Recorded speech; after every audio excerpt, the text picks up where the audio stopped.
Les marchés financiers avec IG Markets, CFD Trading. Bonjour, c'est Gilles du site boursicoté.com. Voici l'analyse technique du CAC 40 pour la journée du mercredi 9 novembre 2011. Avec aujourd'hui une séance riche en émotions, bon, pas tant sur les indices que sur les monnaies, mais suite au problème un petit peu de la dette italienne qui a un peu animé tous les marchés, tout le monde attendait une petite séance un peu tranquille, où on avait des signaux où tout tendait à se calmer du point de vue politique. C'était un peu d'ailleurs le sujet des annonces que je faisais sur le chat en pré-open. Et puis, le poids de la dette est donc... alors, c'est assez technique ce qui s'est passé. Des établissements financiers ont été obligés de se séparer de titres de dette italiens parce que, en fait, il y a des appels de marge qui ont été faits, c'est-à-dire qu'il y avait des taux de couverture ont varié, c'est un peu technique, ce qui fait qu'en fait pour rester dans les bons taux de couverture, les banques ont dû revendre de la dette italienne, ce qui a donc fait grimper les taux. Et donc, comme les taux étaient déjà hauts hier, le fait que ces taux grimpent a mis un petit peu la panique sur les marchés. Alors un petit peu sur les indices, comme nous allons le voir, mais beaucoup sur le marché des monnaies. D'ailleurs, je vous invite à regarder un petit peu ce qui se passe sur les monnaies et matières premières en ce moment. C'est assez intéressant. Enfin donc, toujours est-il qu'après une ouverture en hausse à 3170,16, nous avons marqué un plus haut à 3183,41, un plus bas à 3046,36 pour terminer en clôture à 3075,16. Le CAC 40 perd 2,17% sur cette séance, plus de 68 points perdus par rapport au cours de clôture d'hier. On revient donc sur la base ici de la zone que je vous indiquais hier, à savoir une zone ici d'oscillation neutre, sur le plus haut aux alentours des 3220 et donc sur les plus bas c'est une zone qui va de 3030 à 3060. On a testé cette zone aujourd'hui, on a eu une première alerte quand même puisque le support ici des 3060 a été franchi, il a été préservé à la clôture puisque nous sommes revenus clôturer au-dessus de ce niveau. D'ailleurs le plus bas ici qui a été marqué à 3046,36 a provoqué un rebond technique assez fort, alors qu'aucun élément macro ni politique ne justifiait. Donc on est encore venu vraiment tester cette zone ici comme étant une zone de fort support. Alors par contre, si cette zone venait à être cassée, les choses seraient tout autrement, mais je vous parlerai de ça tout à l'heure. En ce qui concerne la séance du jour, donc nous avons ici une bougie en forme d'avalement baissier double, puisque le corps de cette bougie ici englobe les corps des deux précédentes. Donc c'est un nouveau signal baissier. Alors c'est un nouveau signal baissier qui vient à la suite d'une phase d'oscillation et d'hésitation, mais elle refait surgir tous les signaux qui étaient apparus auparavant.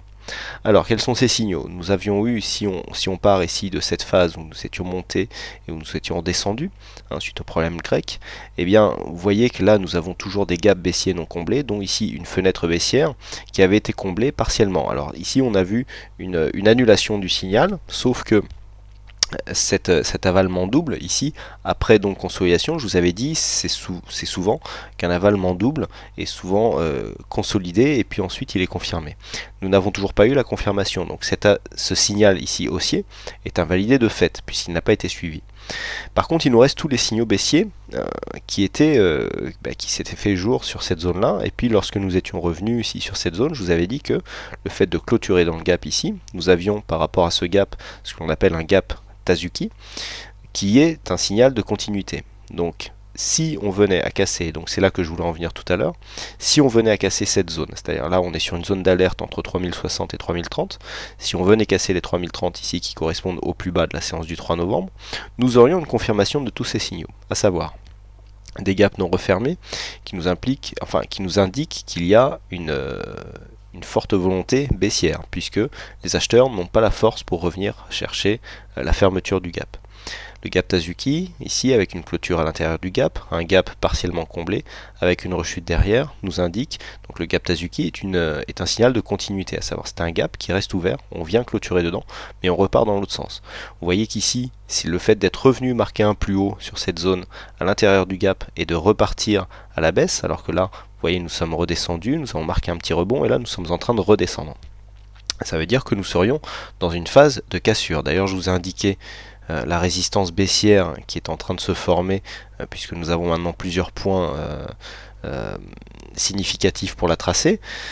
Le fait que nous ayons un support ici horizontal avec une résistance baissière qui vient sur le haut de la tendance actuelle plaide pour la possibilité d'une formation ici d'un triangle descendant qui devrait avoir, si la figure est respectée, une figure baissière avec donc un objectif qui serait quasiment de l'amplitude que nous avons ici entre les 3290 et les 3050 points, donc quasiment 240 points, donc 240 points ici sous les 3062, on serait à 2820, donc on arrivera à peu près sur ces niveaux qui correspondent un peu ou prou au plus bas que nous avons connu le 4 octobre.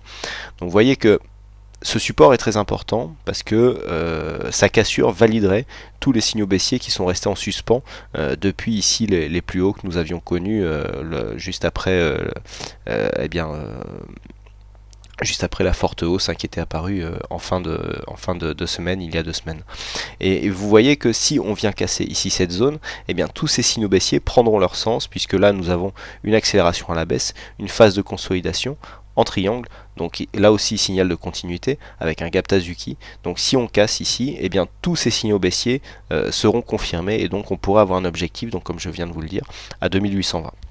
Donc attention, cette zone est vraiment très importante. Pour l'instant, elle est très travaillée, mais à chaque fois qu'elle est travaillée, il y a des bons rebonds techniques qui apparaissent.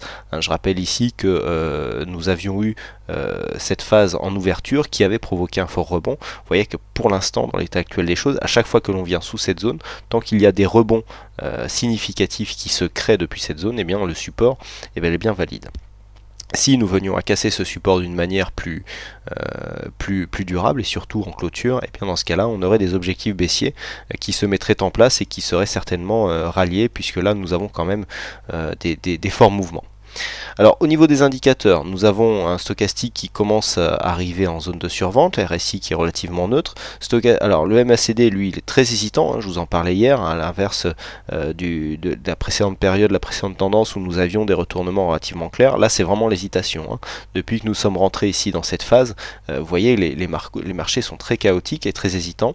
On a des volumes supérieurs à la moyenne. Alors ça par contre c'est pas une très bonne nouvelle, puisqu'on a des volumes qui apparaissent sur cet avalement baissier ici, et donc qui plus est une séance baissière, forcément sur un avalement baissier, vous allez me dire, mais le fait que nous ayons une montée des volumes sur une séance baissière n'est pas très bon signe pour la suite, par contre, avec bien sûr une montée de la volatilité. Bon, ça n'aura échappé à personne, c'était un peu la panique sur les marchés ce matin. Alors là pour l'instant, je dirais que tant que cette zone de support, puisqu'on est vraiment sur une zone, vous voyez on a beaucoup d'attaques, c'est pas vraiment sur les mêmes zones, là on est vraiment sur une zone de support, à l'inverse où des fois on a vraiment des supports qui sont définis au point près, là on est sur une zone. Donc tant que nous avons des rebonds qui partent de la zone 3030-3060, que ces rebonds sont significatifs et font bien remonter les cours, pour l'instant nous sommes à l'abri. Alors là nous avons un rebond qui est en train de prendre forme. Si demain il continuait et que nous venions casser ici cette résistance, on peut toujours rêver, mais bon c'est possible, rien n'est impossible en bourse. Si nous venions casser ici cette résistance baissière, on confirmerait le scénario du range, et donc on pourrait continuer à évoluer ici au sein de ce range. Si nous avons une cassure par le haut, on va prendre le scénario le moins probable, pour l'instant en tout cas dans l'état actuel des choses, on pourrait rallier ici le haut des précédents plus hauts. Je rappelle que cette zone ici qui avait été, nous avons eu une fausse sortie ici lors de cette phase, était très travaillée, la zone des 3280-90 points correspondrait à un fort signal, donc ici une cassure des 3220 nous donnerait la possibilité d'un test ici des 3290. Par contre, et donc je vais m'attarder sur ce scénario, si nous avons une cassure ici à la baisse, eh bien on retrouve tous les objectifs baissiers que je vous ai indiqués, et on pourra avoir dans un premier temps donc 2970 qui est le prochain support significatif, avec retour ici sur la bande bleue qui est une ancienne résistance qui s'était transformée en support, mais qui n'a pas, vous voyez, provoqué le mouvement haussier, puisque là nous avons bien eu un nouveau plus haut, mais on est revenu et là on est en train d'hésiter. Donc le fait de revenir ici sur cette zone